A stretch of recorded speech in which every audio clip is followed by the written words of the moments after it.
Good morning, good afternoon, good evening, good whatever time of day it is, wherever you are right now. Thank you for tuning in to the Conversations with Dr. Don show. The show is produced and broadcast from Portland, Oregon, USA. For your first-time viewers, Conversations with Dr. Don is an ongoing series of one-hour standalone talk shows where I interview interesting people like most of you out there about who they are and about whatever it is we have decided to talk about. And this evening we're going to talk about Oregon property tax reform. Oregon property tax reform. That's kind of dangerous to talk about that, even that term, huh? You're think so? Provocative. You're always stirring things up. How are you feeling right now? Pretty well. I had a good day. Did some work in the community garden and in the community orchard. And went to a 2-hour meeting, in fact, and I was talking about the proposal that I'll be talking about with you too. All the time, everywhere. Well, it's getting to be preparation for 2017 legislative session in Oregon. Is it going to win? Probably not, because it's a big idea, and big ideas take a long time. Well, I live long enough to see it come to fruition. I hope so. That's my question, yeah. And you mentioned community orchard. I hadn't heard that term before. What does that mean? Well, some of us in the neighborhood, in the Sabin neighborhood in Portland, decided that block-long strip that we think used to be a street, is where Northeast Mason Street would go between 18th and 19th Avenue in Portland.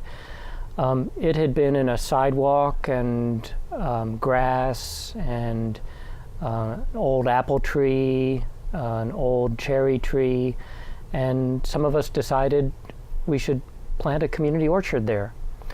It's the City of Portland right-of-way land, so it's officially administered by the Bureau of Transportation.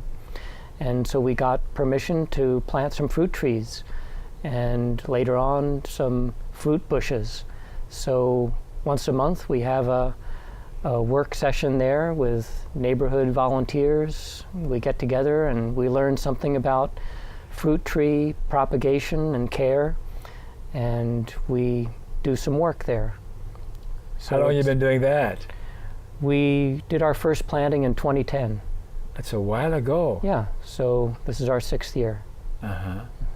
You're getting good results? You're feeding yourself pretty good? Well, not quite yet. The trees are still pretty young, but we've done a really good job on improving the old apple tree that was on the site. And the other trees are much younger.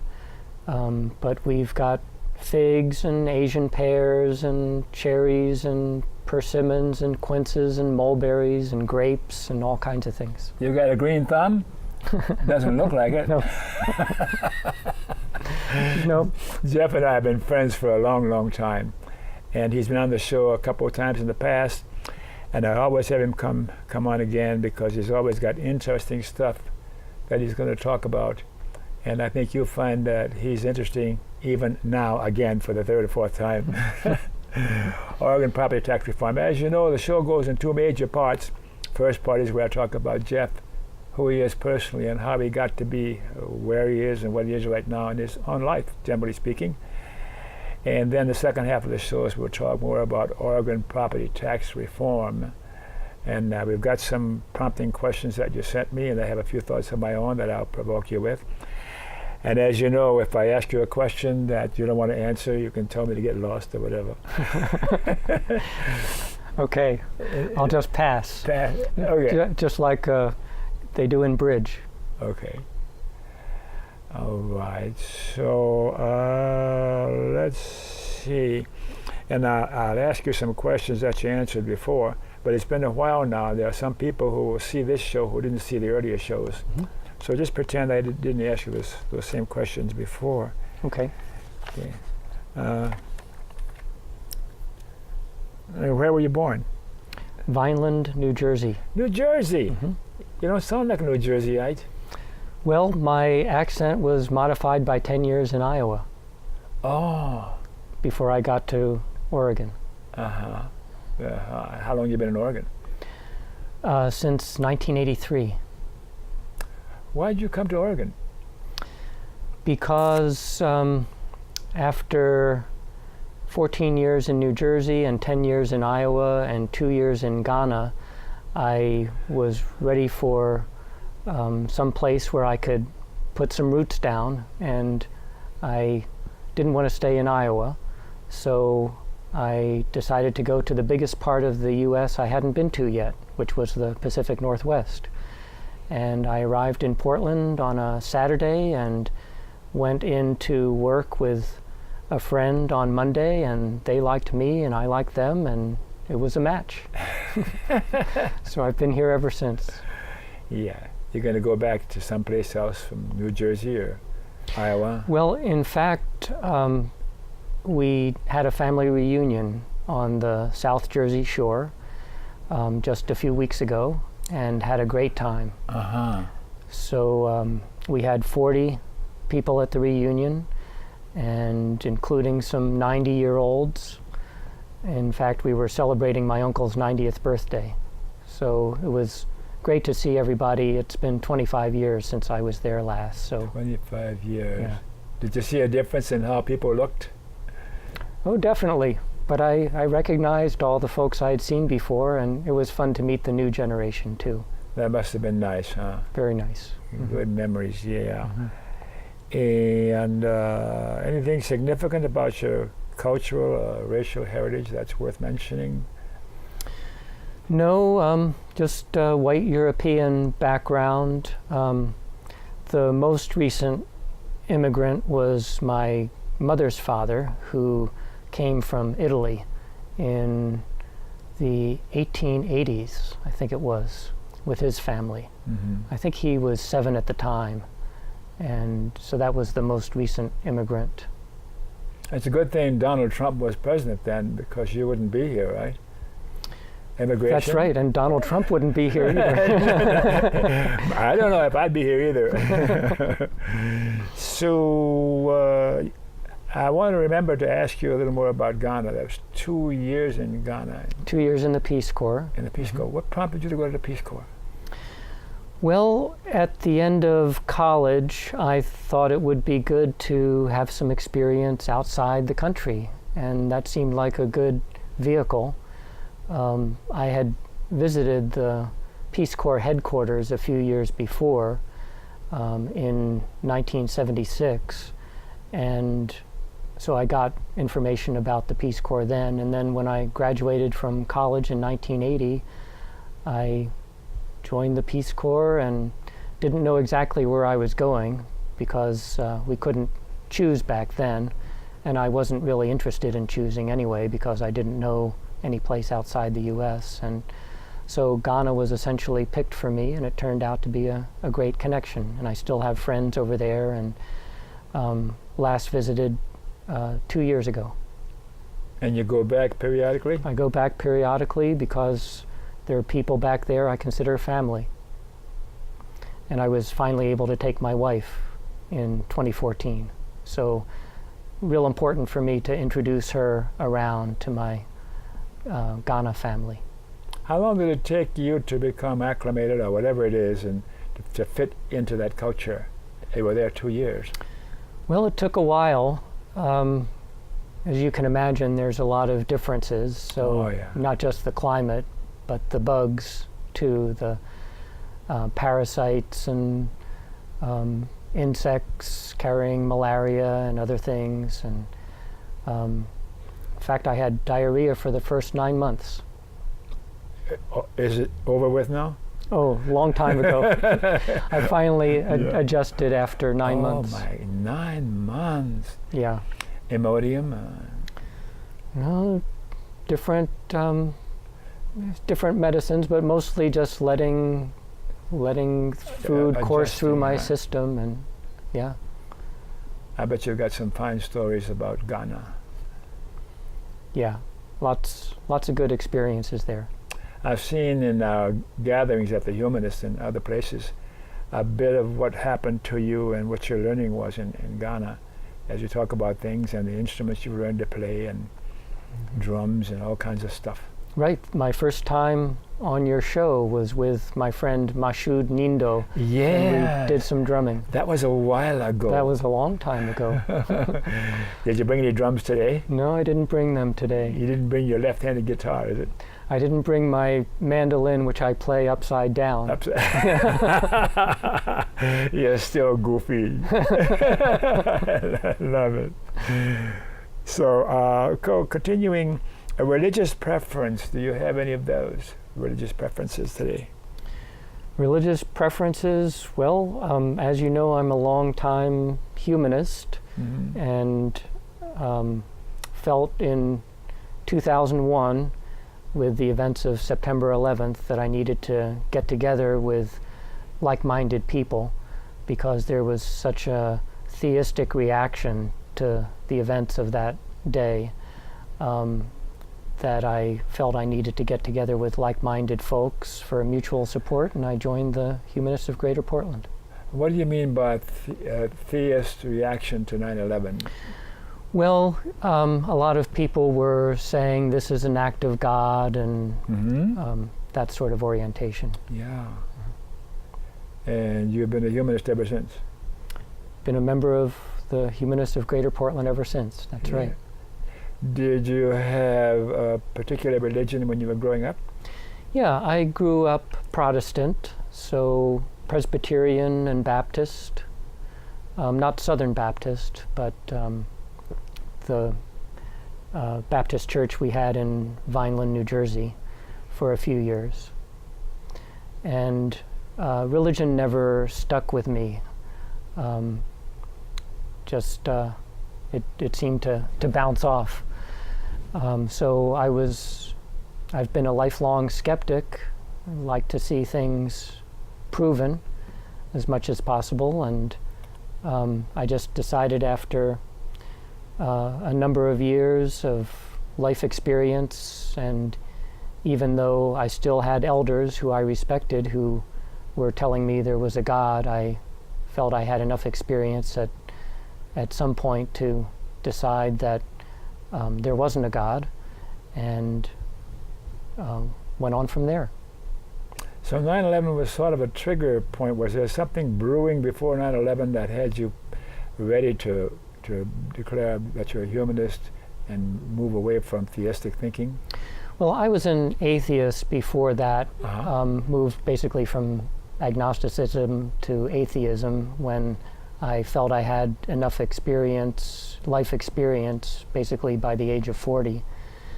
And so I just was content to be a loner. And I think that the upbringing in my family and in the church gave me a good foundation for loving my neighbor, treating people with respect, all that sort of thing. And then combined with atheism, you basically get humanism. Okay. Let's see, education. Let's talk a little about your education. You had a 4-year degree. That's right. It took me 5 years, but it was because it was 3 majors and 2 degrees. 3 majors? How come you kept changing majors? I didn't change. I just graduated with 3 majors. All right.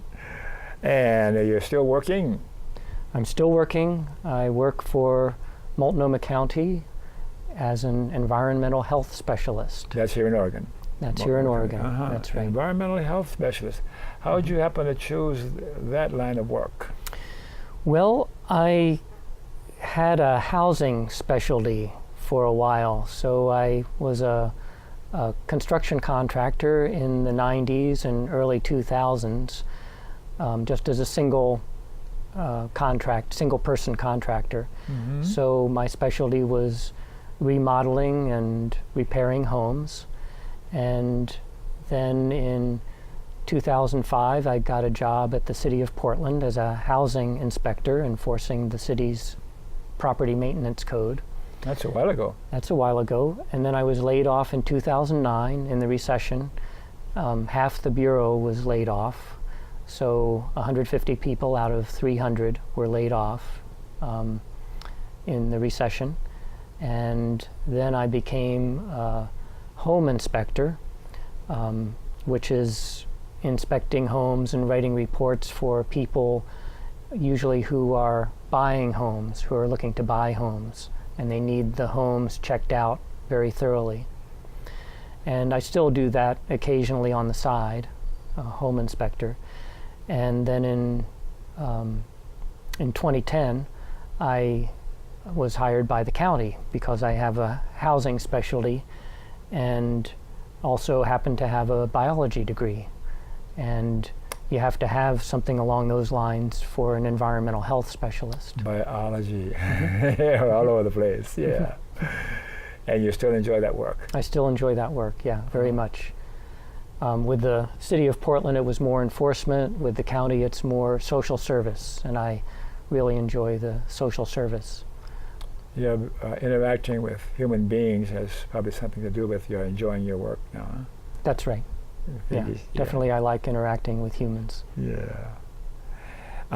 Your partner, wife, boyfriend, girlfriend, whatever? My wife is Tamara Boyd. Tamara, of course, I know Tamara.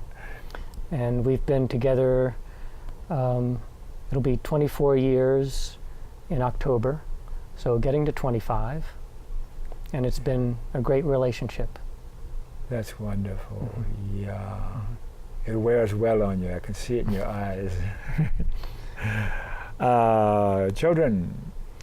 Well, we took in a girl of 10 years old in 2004, and now she's 22.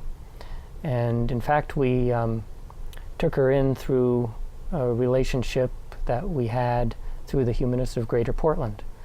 So Shannon's mother couldn't take care of her anymore in 2010, and so Tamara and I took Shannon in, and then she's on her own as of age 18, and we she doesn't live far from us, so we still spend a lot of time with her.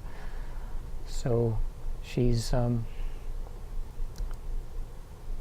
our pride and joy. Yeah.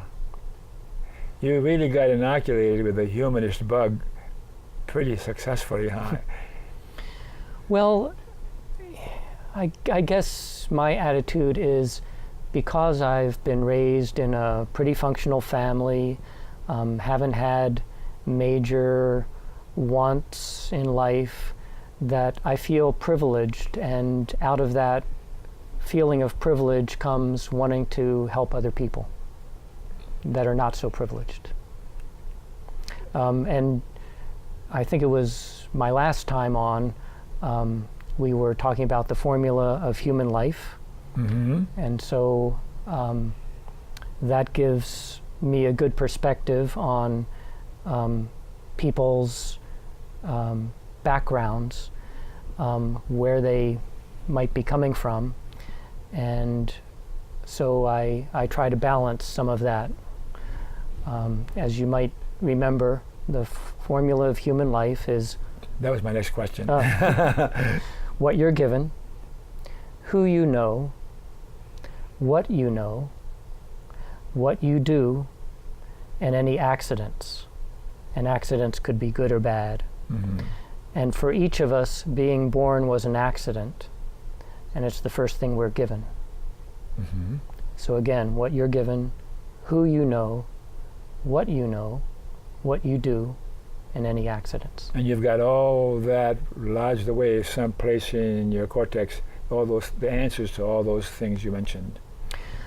Well, when I meet somebody, I am aware of those aspects, or I try to be aware of those aspects, and try to relate to people as a result. So people have been given lots of different circumstances from birth on, and so that helps me put people's lives in perspective.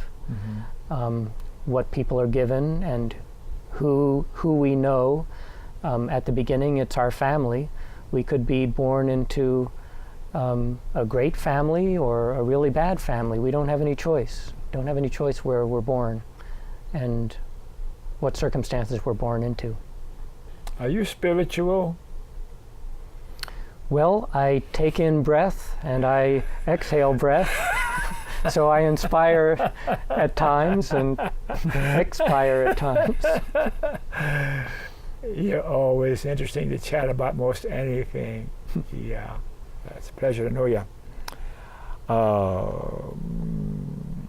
Your political persuasion, are you a Trump supporter or? I'm not a Trump supporter, no. And you don't have to answer any political questions because I'm always asking those, you know. Oh, I'm fine answering those. So I, as far as a political party, I come from a Republican background. Mm-hmm. And personally, I've never been a Republican. I've been a Democrat for a few months in 1976 because I wanted to vote for Jimmy Carter for president. Mm-hmm. And since that time, I've been unaffiliated with the party, or I was a member of the Green Party for a while, and then a member of the Independent Party here in Oregon. Mm-hmm. And now I'm a member of the Working Families Party because I understood they needed some more members in order to keep on being qualified as a minor party here in Oregon. How'd you miss the Green Party with Joe Stein? Well, is that next? I was a member of the Green Party for a while, and then it didn't seem that, at least in Oregon, that they were very functional, so I dropped out. Mm-hmm. So the future is with the Green Party and Joe Stein, and Bernie Sanders is going to hook up some. Never mind, I'm off on my tangent here. Might be. That's right. Might be. I did support Bernie Sanders, Mm-hmm. But because I wasn't a member of the Democratic Party, I just sent him some money. So, but I didn't vote for him because I wasn't a member of the Democratic Party. Yeah, yeah. I'm interested in how you got to be the way you are as a human being. Any names of people come to mind that influenced how you turned out to be the way you are? Any heroes or people you looked up to? Well, I think my parents did a really good job. I was swatted a few times, physically swatted, but I wasn't psychologically damaged from that. I don't see any marks. All open hand. So I think my parents did a great job with 3 children. And I admire a number of people. Nelson Mandela, Martin Luther King,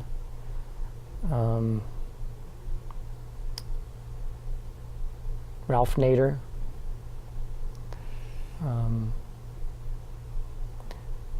people like the humanists in Bangladesh who were killed because they were reporters and published views that were different from the hardline Muslim. Mm-hmm. Are you still keeping up with what's going on politically and socially where you were in Africa? Somewhat, yeah. In Ghana, Yeah. It's been a pretty good recent history since the 80s. They've had democratically elected governments, and there's been some changes in ruling parties a few times. So they're doing a good job. Pretty stable, huh? Pretty stable, yeah. How about your siblings, your brothers and sisters? How many? I have 1 brother and 1 sister. I have a brother in outside of Washington, D.C., and a sister in Iowa.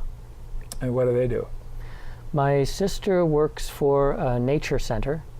They have some natural area in outside of Cedar Rapids, Iowa, and she works in development, like raising funds and doing building development for housing visitors and educational displays about the natural area.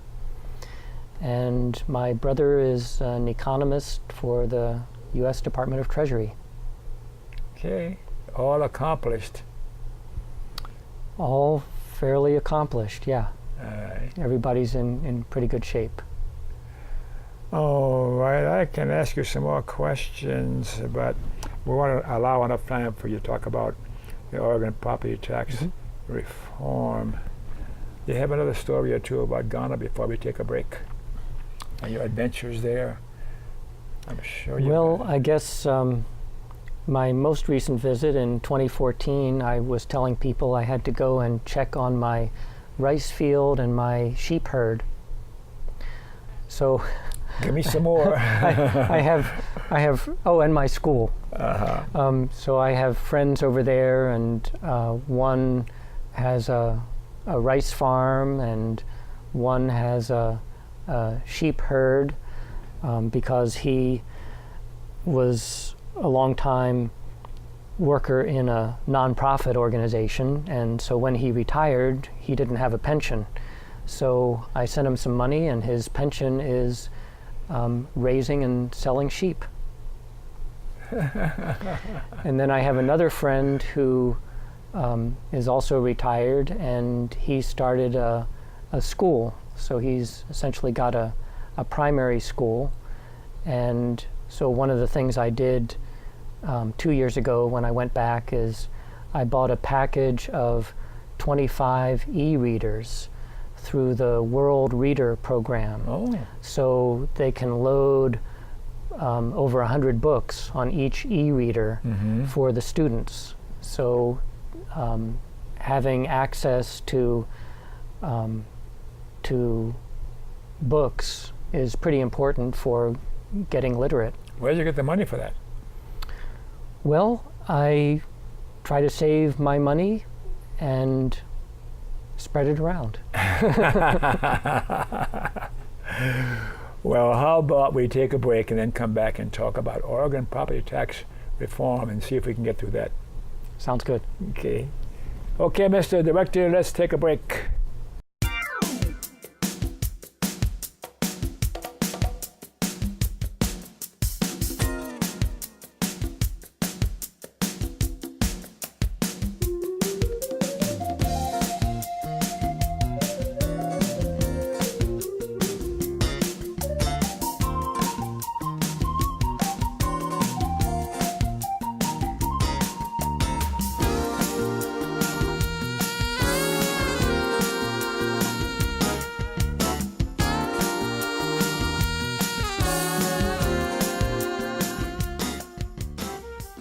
Yeah, okay, looks like we're back, and I was in the middle of a big story. Shall I continue? No, anyway. Sure.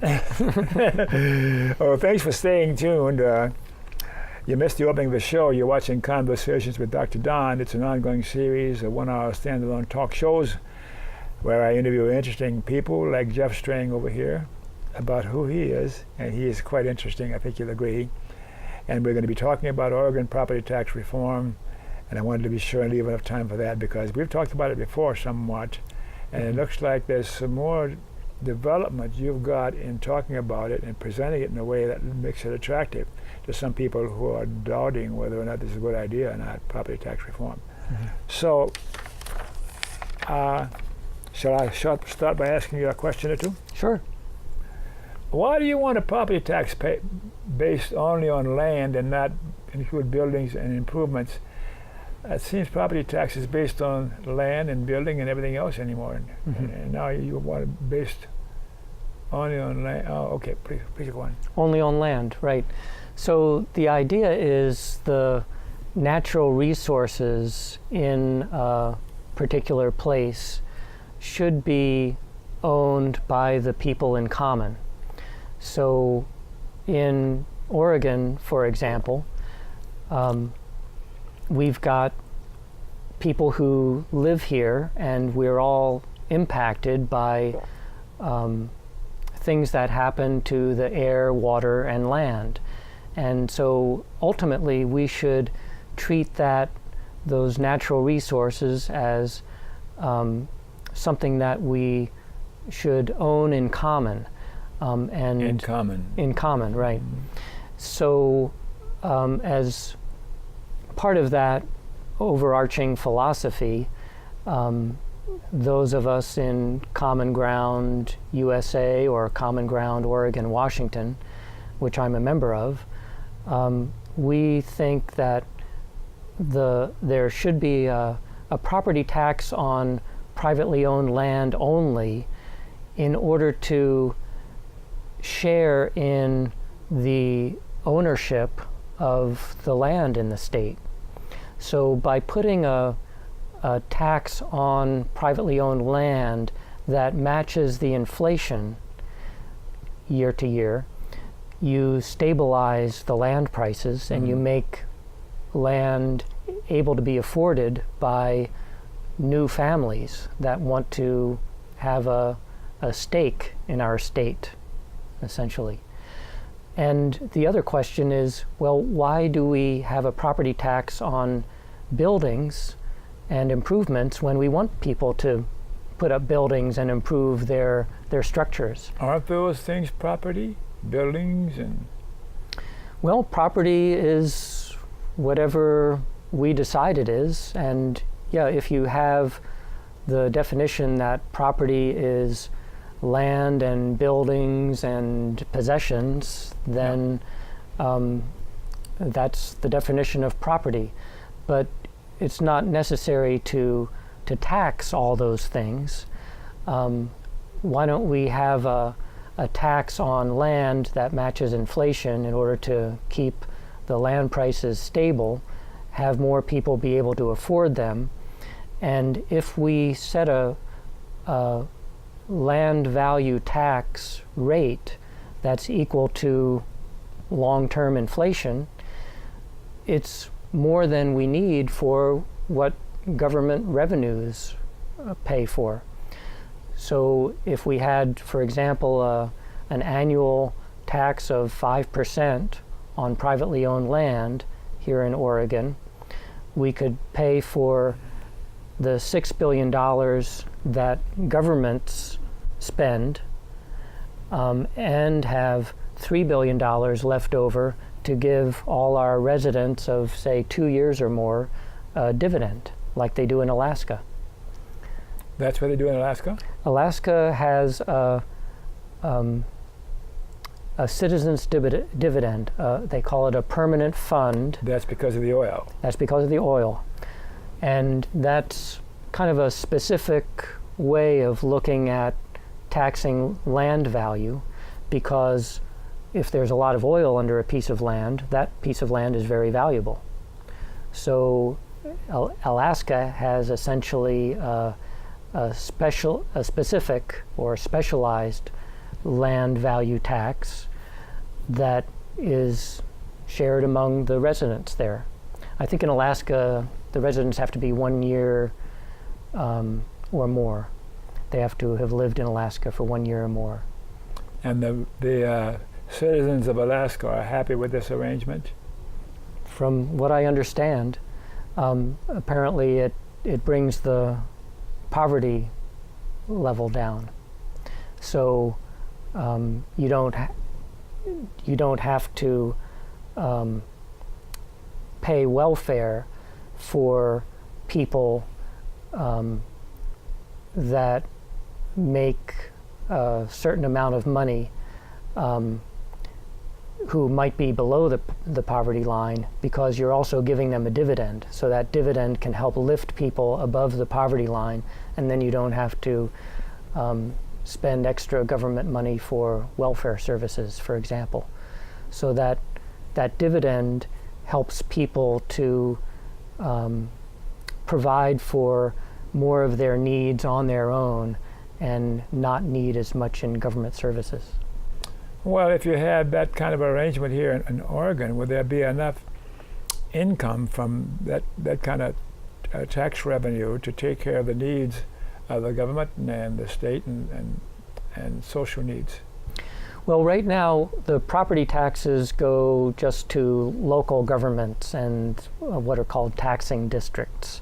So nothing really goes to the state in property taxes in Oregon. So the 5% land value tax that we're advocating, that would pay for all the local government receipts. What they currently bring in property taxes is $6 billion a year.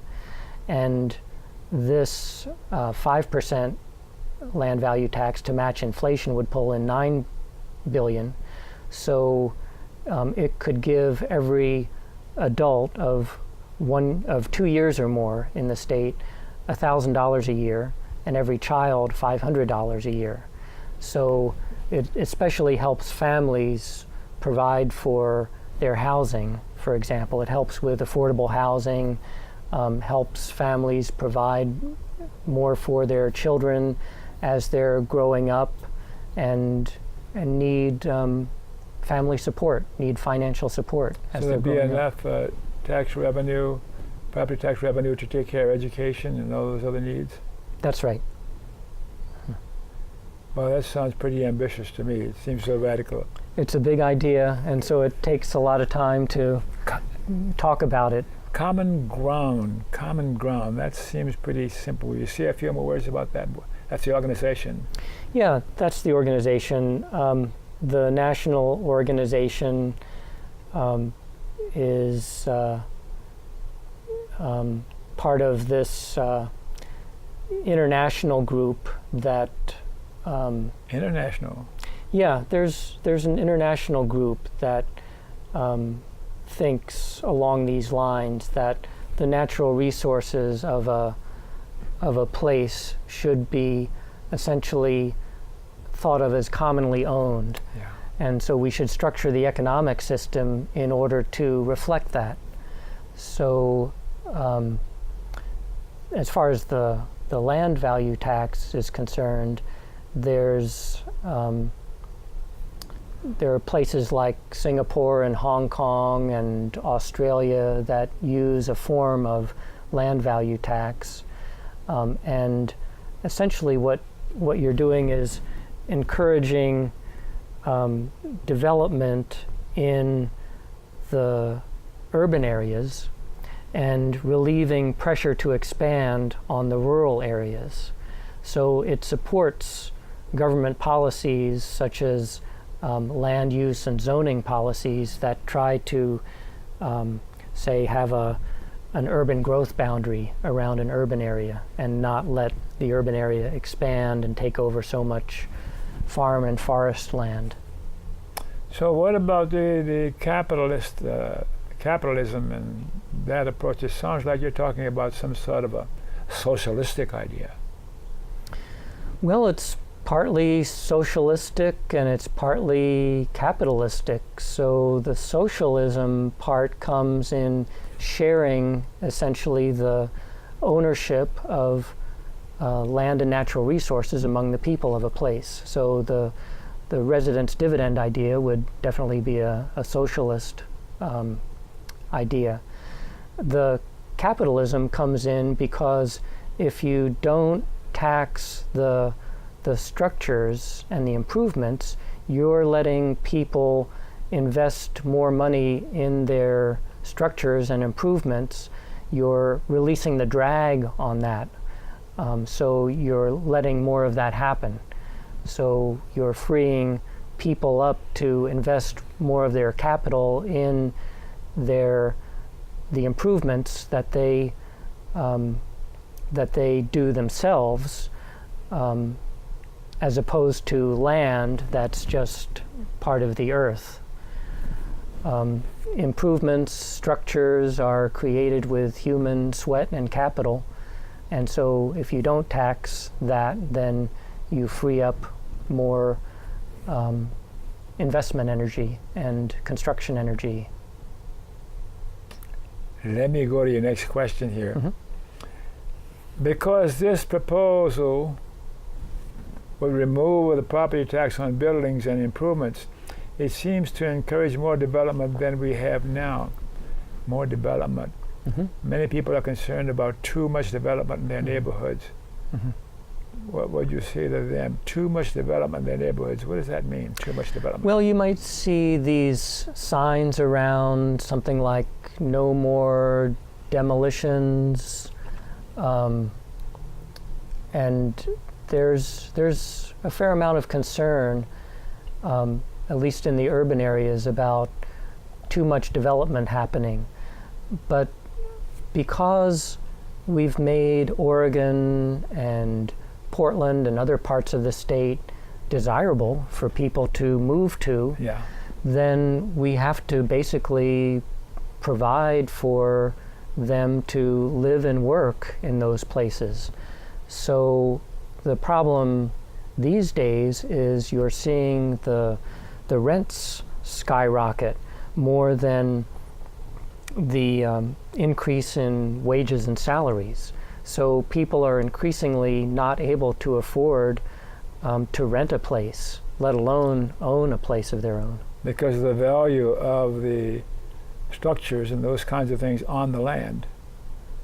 So if I own this piece of land and I've got a building that is worth about 5 times what you have on your land, then I have a huge wealth difference between us. We have a huge wealth difference between us, right. And the important thing, though, we think, is that the land be used efficiently. So we're interested in setting up an economic system so that can happen, so that the places where we have infrastructure, where we've provided for infrastructure in the cities, and especially downtown, we have mass transit, accessibility, we have big sewers, big water lines, big electrical cables. We have a lot of infrastructure to support dense building in the city centers. Mm-hmm. So shouldn't we concentrate the development there and not sprawl into farm and forest land? And part of the problem in Portland, for example, is that because of the pressure on rents to rise,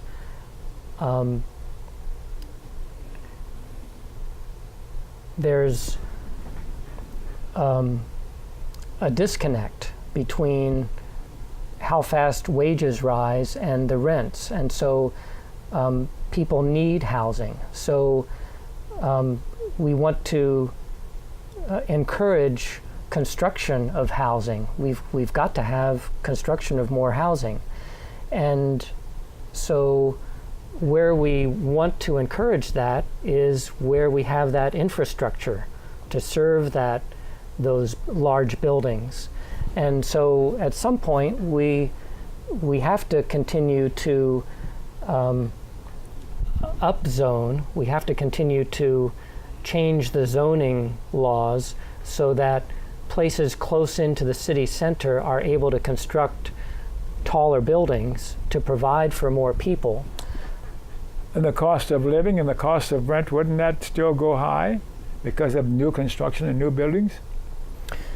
Well, where you're taking the drag off constructing buildings and you're putting it on land, you're encouraging the owners to construct to the maximum allowed by zoning. And then that makes the supply of housing, the greater supply of housing, brings the cost down to people. It provides more supply. And then on the other hand, if you give people a dividend, they have more money to buy their own housing. So where you use land efficiently, like there's a 20-story building on a piece of land, if you shift the property tax off land and buildings onto just land, then, and you give people a dividend as a result, then the people's dividends would more than pay for their housing, their rents. So people have more money to spend. So what do you think people will do with this dividend or this money to spend? What will this help out their conditions of living, their standard of living?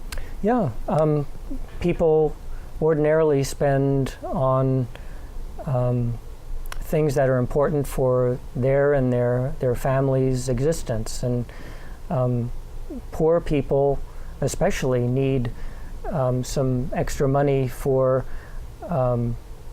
their and their family's life. Can you imagine being born into a very poor family, say a family of 5 or 6, and you have a lot of disadvantages, but if you have a dividend coming into your family, that can really help.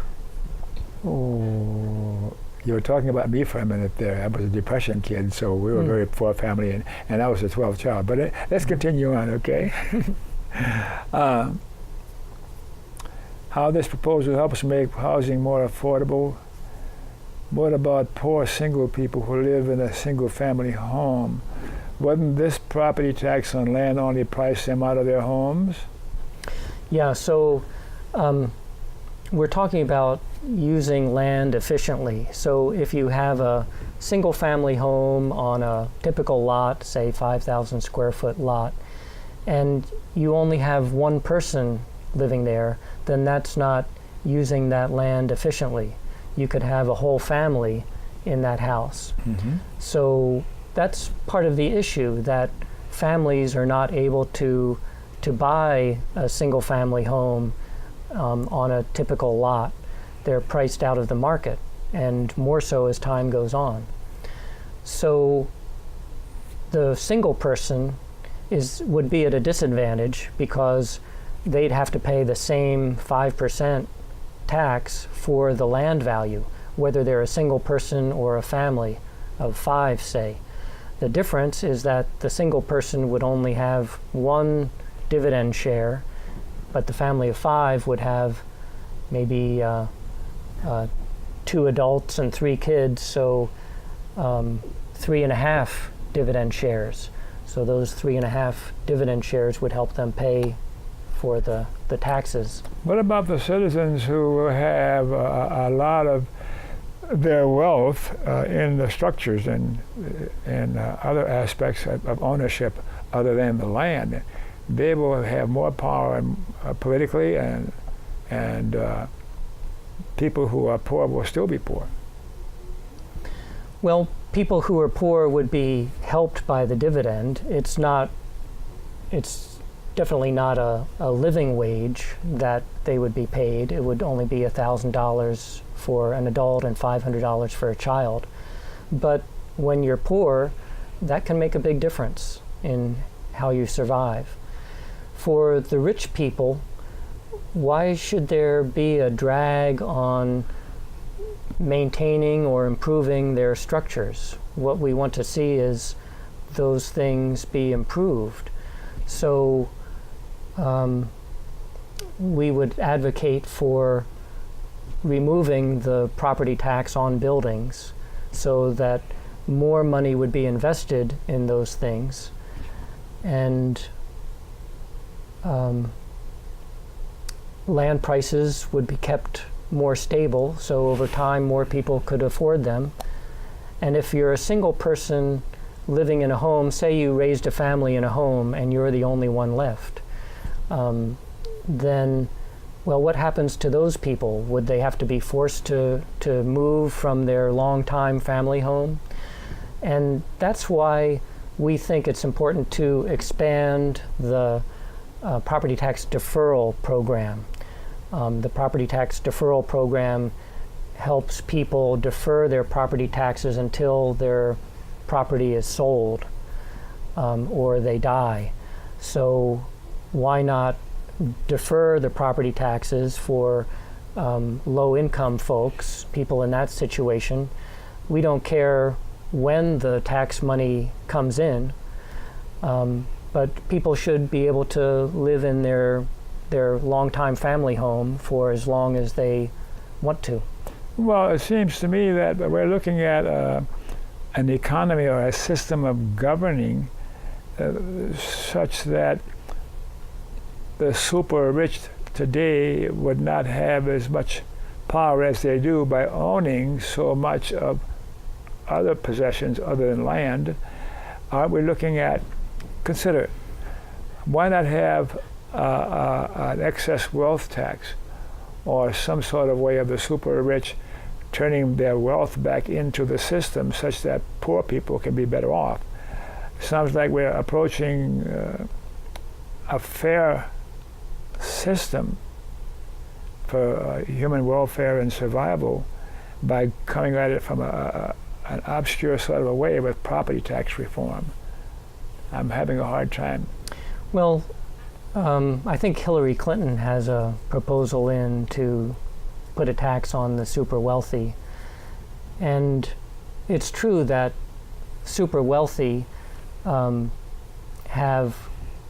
to have lots of money that could be shared better among poor people to bring up their standard of living and better equalize opportunity of poor folks to get ahead and to provide for their own welfare. But this, we're just focused on the property tax. And I'm suggesting there are other ways of having a more equitable distribution of wealth. Well, I agree with you. But the concept that this organization is promoting is the orientation that nature and natural resources, including land, should be commonly owned by the residents of a place.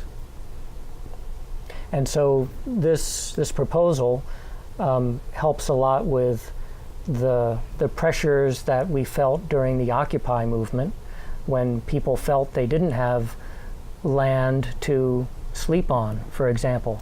And every human has to sleep. So shouldn't we have a fairer system of allocating access to land so that all of us have a place to sleep and a place to call home?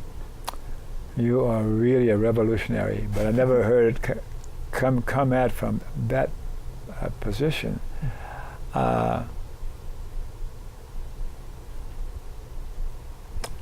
Another question. Mm-hmm.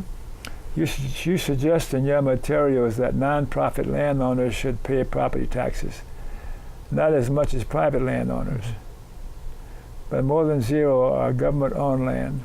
Mm-hmm. Why do you want nonprofits to pay? Well, because they also occupy land. And why do nonprofits pay the same rate that governments do for the land they control or own? Shouldn't nonprofits pay something for the land that they occupy? We can understand that governments wouldn't pay anything because governments are, in a democracy, are by the people and for the people. So the people essentially already own government-owned land. But shouldn't nonprofits that can be formed with 3 people signing a piece of paper, shouldn't they pay something? Maybe not as much as a private entity, but maybe something like a quarter of what a private entity would pay for land value tax. And nonprofits can include educational institutions, churches, even Nature Conservancy or Audubon Society. There's so many nonprofits that own land, and shouldn't they also share in the benefit of ownership of that land with everyone in society? It seems like it's a really obscure way of looking for social justice, which is the bottom line. Mm-hmm. And for me, and I'm not objective, there needs to be a radical change in our whole system of governance, particularly in this country, And I'm a democratic socialist. Mhm. And there's all sorts of systems going on in European countries right now that are more approximate what needs to happen in relationships between the classes than what's happening now in this monopoly capitalism here. But anyhow, you figure that in a certain amount of time, there'll be some success in this effort. Give me a guesstimate as how long you think it'll take. 10 years. And then if something like this passes, we'd need 5 years transition. So it takes a while to have for systems to work out their different levels in an economy. So when you make a major economic change, it can really disrupt things. So you want, say, a 5-year transition for something like this. I'll be checking with you in the near future to see how you're progressing in this effort. Now, time is running out, so look at that camera and tell the viewers one final message about anything that we've talked about or anything else comes to mind. You've got about 30 seconds or so. Anything else that comes to mind? Well, I agree with you that social justice is so important, and that's what I try to basically dedicate my life to. Of course, I have to see to my own needs, but other than that, I think social and economic justice are so important. Thank you, thank you, thank you. So any more PSAs that you have for us to put on, Mr. E? To watch my shows on the web, Google Don Baham YouTube to see shows of the last guest. And the ACLU, that's my favorite organization of my life, the American Civil Liberties Union. Without the ACLU, our civil liberties would be further down the tubes than they are. And thanks for watching. And remember, KFC, that's my favorite, KFC, not Kentucky Fried Chicken, Dr. Don's KFC. Kind, friendly, and charitable. Be kind, be friendly, and be charitable to you too. And you too, and you too. Thanks again. Thank you, Don. Okay.